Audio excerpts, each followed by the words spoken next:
दिया बार-बार के रहत नहीं। अरे साला तो तोरा के असिस्टेंट काहे रखले बानी काहे रखले बानी साला ए तोरा के जब ये हाथ घर में 9 आदमी बाटे जनी वोट देवे वाला 9 आदमी धीना न का धीना ए माने प्रधान के चुनाव तीन तार नौ आदमी बैठे पैसा ठीक बा तान पे चुनाव तीन पे मोहन माना और प्रधान पे ना विदाई बनावा आ तार दोनों तार होय ना सौताने ठीक ई जानता ना ई सब परंपरा हटे मुखिया सरपंच के ना कुछो न के है हाथवा देबू आइला चुप जा भेड़ा का 9 गो बनू हां आ त हो गेल त ई कुल परंपरा चलते बा ठीक बा सुन तीन तार कार का कार तार तार तार कार कार कार कार हां कार कार गाड़ी अच्छा, कार अच्छा। कार बेकार न होखे कार बेकार न होखे कार ध्यान पर तू ना मुखिया जी जिंदाबाद हां मुखिया जी जिंदाबाद मुखिया जी जिंदाबाद मुखिया जी जिंदाबाद मुखिया जी जिंदाबाद ए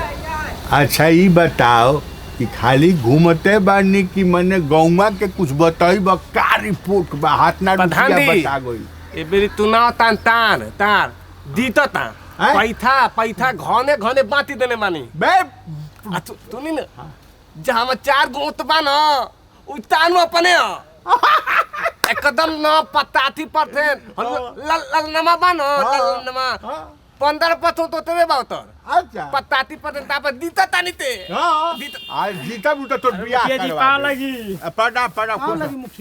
खुश है बाबू अरे चुनाव ता को जोरो शोरो से हेलो चलल वाह वाह भगवान जय चारों भगवान अरे वे चर्चा बा ए बाबू हमरा खाली जीत जाए दर लोग अच्छा। हनु प्रधान ए जी। माधवा गांव के तो स्वर्ग बना दे स्वर्ग एकदम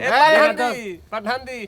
देन हना खुद में थपा देन हना देख सबके इंदिरा आवास से लेके हाँ। अब मनरेगा उगरेगा जितना ही कुल बाड़ी सब सबके घर में शौचालय बनवा दी सबके घर में शौचालय आज साला तोहनी के सब ठीका तोहनी के रही अच्छा हमनी के हाँ सब तोहनी के रही खाली देखे के बा हाँ। कि मने इलेक्शन तकले एकदम सब लोग खुश रहो अच्छे कोट के रखे इलेक्शन तकले सब लोग खुश रहो इलेक्शन के बाद ऊपर पड़ो सारे हमरा कौन फर्क पड़ता ऊपर तब तो हम ऊपर पड़ो